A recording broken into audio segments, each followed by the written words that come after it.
Tyrone, finally happening. Yourself against Jack Catterall for your British super lightweight title. It's one of the most anticipated fights in British boxing, isn't it? Yeah, I mean the reception for the fight has been really good. Tickets are good. Everyone's talking about it. It's a lot on the social media. It's been a long time coming, I guess. It's been a bit of back and forth over the last year or so with the mandatory situation being a bit up and down. But we've got his mandatory now, and it's Jack, and I'm excited. I'm looking forward to this. It's an exciting fight, I think, because it's probably both of us toughest opponents. So obviously you got that whole Jack's got a challenge sort of thing, and Tyrone's in against the young lion who everyone thinks is going to come through and take over. So it's there's a lot of different reasons and aspects as to why it's an exciting fight, I guess. I think the last time I were honestly motivated for a fight, and excited by it, was probably when I boxed Chris Jenkins the first time. And I mean, I was a 10-3 underdog, and I think everyone remembers who watched the fight. I don't know how they didn't have me win it, but obviously went back and I was excited again for the second one because I thought we've got this time, got the British title, and then the board literally said to us, look, you've got to fight Will Lemon for your next defence. He's not your mandatory, but because he gave up the belt injured for us to fight for. So, I mean, no disrespect to Will Lemon, but he was 37 or something, and coming off a year or so out, and I wasn't expecting an hard fight. I wasn't motivated for the fight. I got in and did what you have to do, and won. Got off for the Tommy Coyle fight.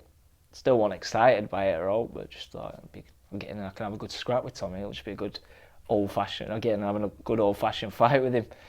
Training camp, that wasn't the plan. Dad's idea wasn't the plan. That was just in my head. I knew that's what I wanted to do, and that's what I was going to do. And I knew I could win and beat him at his own game. So that, again, then. But they weren't great performances by any means. And obviously with Joe Hughes, 10 months out, a lot of weight to shift. It just wasn't. Anyone who's seen me fight knows that wasn't me on the night. Still thought I won. Still thought I nicked it by 3 or 4 rounds, but down stretch. But it is what it is, and obviously I boxed in 3 weeks later, which was probably a bit too soon after such a long time out in a tough fight. And I got the 8 rounds in, won comfortably in that. But they weren't the Tyrone Nurse performances that we've had before against your Jenkinses and such. So it's looking forward to getting back to that Tyrone. But this is the fight that must get you up, because it isn't just beating someone who's considered your biggest domestic rival right now. It's also the winner's going to be in the world title picture. Yeah. I mean, without a doubt, the fire's burning. The weight's down, everything's good, training's good, sparring's good. I'm back moving my feet. I'm back doing what I'm meant to do in training and sparring. I'm not just stood there slogging it at the bag like I've been. I'm really excited about it. The fire's burning. Like I said, I'm going to be the underdog, I imagine.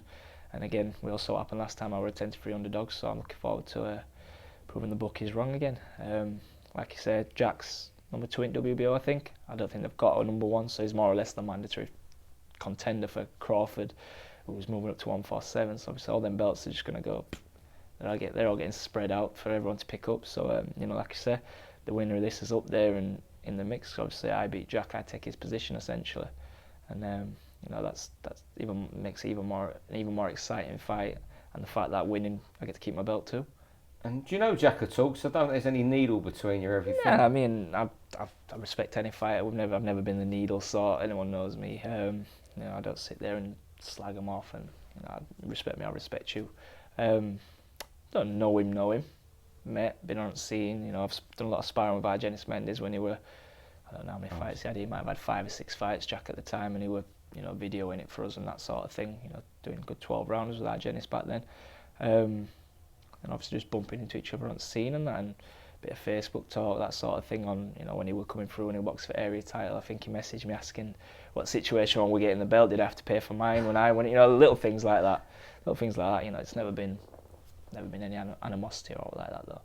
And back to your best form?